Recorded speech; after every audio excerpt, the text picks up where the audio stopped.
Oke semuanya, kembali lagi dengan podcast yang nggak biasa-biasa aja. Di sini kita bakalan bahas tentang fotografi, kesenian dan hiburan lainnya. Apalagi kalau bukan podcast, Podcast. Oke teman-teman, jadi kali ini kita tuh bukan ya bahas-bahas yang kicik-kicik, tapi hari ini kita bakalan bahas suatu yang besar, yaitu pameran Dikjud teman-teman. Nah pameran Dikjud ini kali ini itu adalah pameran Dikjud di Hanoi. Nah kali ini biar aku nggak kayak orang gila ngomong sendiri, aku kali ini nyiapin 3 orang yang ger banget. Nah, biar mereka perkenalan sendiri, yaitu, yuk silakan perkenalan. Jadi kenalin, aku Elang Sakti Wardana sebagai ketua pelaksana acara pameran Dikjud di Hanoi. Kenalin, aku Nadifa Agustina sebagai staf divisi karya. Halo, aku Mira, koordinator acara. Oke teman-teman, kan kita kan udah kenal ya, berarti kan udah sayang ya. Tapi apa ya, banyak banget pertanyaan yang udah aku siapin nih buat podcast kali ini. Nah, pertama yang buat Elang nih sebagai ketua ini. Apa tuh, Mas? Nah, sebenarnya tuh apa toh pameran fotografi di Hanoi itu? Jadi pameran fotografi di Hanoi itu adalah pameran pendidikan lanjut dari kita sebagai angkatan 25 Fotkom. Dan itu tuh rangkaian terakhir kita sebelum dapat baju kerja. Jadi setelah ini tuh kita rangkaian pendidikannya tuh selesai gitu loh. Biar sempurna itu menjadi anggota Fotkom. Oke, benar. Oke, selanjutnya kapan tuh pamerannya? Jadi pameran Dikjud di Hanoi ini dilaksanakan pada 3, 4, 5 Oktober 2025 di Sangkring Art Space, Mas. Oh, di Sangkring Art Space. Yes. Nah, itu Sangkring Art Space. Oke, di Sangkring itu. Yes. Kenapa kamu milih Sangkring? Jadi kenapa aku milih? Jadi sudah dikit ya, Mas. Oke. Angkatan kita itu angkatan kita itu termasuk yang banyak orangnya. Oke. Nah, karena pamerisnya banyak, otomatis tuh butuh space galeri yang banyak atau Masuk gede. akal. Nah, karena itu jadi dapat galerinya tuh susah. Nah, kemarin tuh kita kesusahan dapat galeri dan akhirnya dapatnya yang gede dan sesuai bisa menampung kapasitas kita, cuma di Sangkring, Mas. Juga nggak salah itu 5 langkah dari rumahmu ya? 10 langkah, Mas. Iya. Oke. Nah, ini tuh pameran di Hanoi ini ya, di Sangkring itu terbuka buat umum apa buat internal doang ini? Oh enggak, Mas, jadi pameran Dikjud di Hanoi ini terbuka buat umum, jadi semuanya boleh datang dan bahkan kemarin tuh ada bule yang datang, Mas. Bule? Dari Jerman. Bule dari mana itu? Jerman. Yes. Kalau nggak salah itu saudaraku. Kemarin tuh ngabarin ke aku. Oh iya. Iya. Kalau nggak salah itu namanya tuh Albertus siapa gitu aku lupa. Oke. Lanjut. Nah, buat Elang lagi. Makna dari Dianoia itu sendiri itu apa? Jadi di Hanoi itu kita ambil dari bahasa Yunani yang artinya itu perspektif. Nah, kenapa kita ambil perspektif itu? Jadi sebenarnya ada alasan dan nyambung sama temanya. Jadi apa sih temanya tuh, Mira? Oh, ini pergantian pemain ini. Iya, Oke, silakan.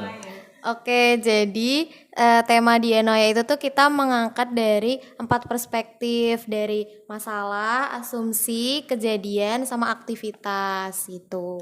Oke, terus tema utama yang pengen disampaikan itu apa? Yang pengen disampaikan dulu. Jadi gini, kita kan intinya tuh tentang sudut pandang. Iya, Jadi intinya adalah kan tadi udah disebutkan sama Mira 4 itu. Jadi setiap pameris itu harus bisa mengambil sudut pandang dari salah satu dari 4 itu. Kalau misalnya kita misalnya bahas karyaku ya, saya tuh ngambil peristiwa.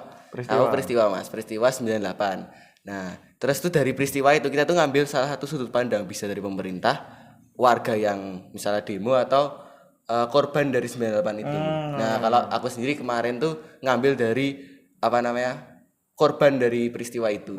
Kalau nggak salah kemarin juga kamu fotografernya Soeharto ya? Enggak.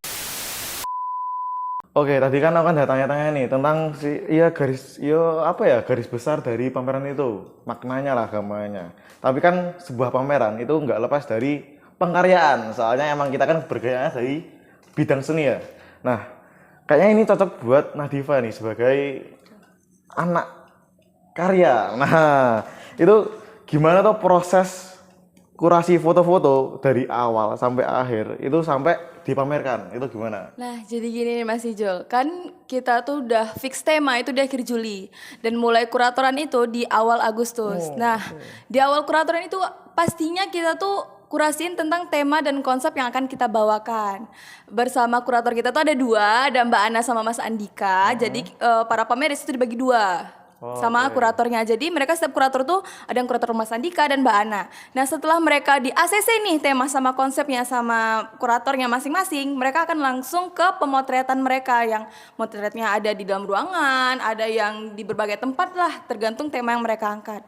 Kalau hasil fotonya itu sudah di ACC oleh kurator, itu bakal mereka langsung edit dan lanjut ke kurasiin narasi. Oke. Nah, tadi kan aku kan juga sempat notice nih dari katanya Lang itu kalau misalnya salah satu kendalanya itu kebanyakan pameris. Emang ada berapa tuh pamerisnya? Wah, alhamdulillah ya nih Mas Ijul. Alhamdulillah ya. Wah, alhamdulillah pameris kita tahun ini tuh ada 47 pameris. 47 pameris. Tepuk tangan. Banyak sekali. Udah. Nah, kan itu kan juga sebenarnya juga tantangan kan. Tapi aku pengen tahu nih, tantangan yang lainnya itu yang ya paling besar deh, tantangan paling besar tentang pengkaryaan selama pameran Dikjut ini tuh apa? Nah, kalau tantangan yang paling kerasa banget tuh pastinya di instalasi. Karena kalau di pameran sebelumnya itu Diksar itu tuh yang benar-benar mounting, gak ada pakai instalasi sama sekali. Nah, yang sekarang itu bebas, mau diediting, instalasi itu bebas. Nah, rata-rata pameris setahun ini tuh banyak banget yang gunain instalasi. Ada yang menggunakan PC, ada yang gunain manekin, ada yang gunain jarik, tali tambang, itu bebas mereka sesuai tema dan konsep mereka. Nah, kalau dari karyaku sendiri itu tuh bisa dibilang instalasinya paling banyak ya, karena menggunakan meja, ada PC, ada jas kantor, ada berkas-berkas dan ada lanyard BUMN-nya Mas. Lanyard BUMN. Yes. Oh, dan ya, instalasi itu sangat mendukung tema yang kita angkat. Oke, bagus banget. Oke teman-teman, kan tadi kan udah bahas tentang garis besar pamerannya, habis itu pengkaryaannya. Nah, kan nggak mungkin ya kalau misalnya kita ke pameran kita cuma ngelihat foto-fotonya doang, karya-karyanya doang tanpa ada acara atau rundown-nya di dalamnya. Nah, kali ini langsung aja tanya ke core acara kita, yaitu Mbak Mira. Nah, itu tuh selama 3 hari kan nggak mungkin nggak ngapain aja, itu tuh rangkaiannya itu apa aja? Oke, jadi kita kemarin melaksanakan 3 hari pameran. Di hari pertama itu kita ada pembukaan, terus kita ada pemotongan pita simbolis oleh Bu Ida sebagai kajur. Terus habis itu kita dilanjut dengan sesi sarasehan dari pameris gitu. Terus di day 2-nya kita mengundang guest star eksternal namanya band Isweven. Band apa? Isweven. Gila. Iya, Isweven. Terus di day 3 atau hari terakhir itu kita ada awarding, ada karaoke bersama, sama ada penyematan simbolis baju kerja Vodcom 401. Oke, menarik banget ya berarti ya. Jadi kalian yang nggak datang tuh eman-eman banget, sumpah. Kalian harusnya datang, kalau nggak pameran-pameran selanjutnya lah ya teman-teman ya. Nah, buat Mira lagi, apa aja tuh tantangan atau kendala selama pelaksanaan pameran? Kan tadi kan aku kan tanya kendala pas pengkaryaan. Nah, aku tanya sekarang pas pelaksanaan pameran, itu apa? Kendala terbesar sih waktu sih, sama koordinasi antar divisi. Koordinasi ke pameris juga itu tantangan terbesar. Apalagi di day 3 itu kayak hektik banget karena kan pengunjungnya semakin banyak ya di hari terakhir gitu. Dan di day 3 juga nih dari acara tiba-tiba ngerubah rundown gitu. Aduh. Pusing ya guys, tapi ya kan dari tadi kan kita kan udah ngomongin tentang kayak kendala, habis itu bla bla bla lah pokoknya. Tapi aku mau tanya nih, hal atau momen yang paling enggak terlupakan selama pameran ini itu apa? Yang paling enggak terlupakan itu di day 3 waktu penyematan simbolis baju kerja Vodcom 401. Karena apa? Karena kita selebrasi pakai konfeti. Oh, itu ini seru sih. yang iya, dua-dua itu. betul. Terus habis itu Gila, dilanjut disambung sama karaoke. Jadi kayak semakin seru. Sangat-sangat seru ya, tapi ya itu kalian yang nggak datang itu nyesel banget. Dah karyanya banyak, bagus-bagus, acaranya meriah juga. Nah, besok datang ya. Nah, kan kita kan udah denger nih, kalau misalnya pameran tuh sebenarnya tuh nggak seperti yang kalian bayangin. Kalau cuman kayak motret, habis itu angkat karya udah. Ini ada banyak proses yang dilewati gitu teman-teman. Nah, aku pengen tanya satu-satu nih. apa harapan atau kesan-pesan lah terserah. Itu untuk Vodcom angkatan 25, angkatan bawah atau apapun itulah. Itu satu-satu ya, mulai dari Lang. Dari Lang dulu. Oh ya. Jadi yang aku harapin ya Mas, Iya. setelah ini dan kedepannya, aku mengharapkan bahwa angkatan 25, ini terkhusus buat angkatan 25 tuh kedepannya tuh makin solid, makin Amin. apa namanya bonding dan kita sama apa ya, mendukung satu sama lain dan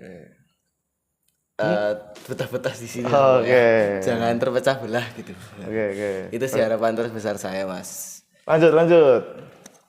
Kalau harapanku untuk Vodcom selanjutnya atau yang baru mau join Vodcom nih. Nah, kalian kan pasti udah datang tuh ke pameran Dikjud. Nah, itu pasti menginspirasi kalian. Wah, Vodcom ternyata ada pameran begini. Wah, karya keren-keren. Jadi semoga kalian bertahan sampai akhir di Vodcom.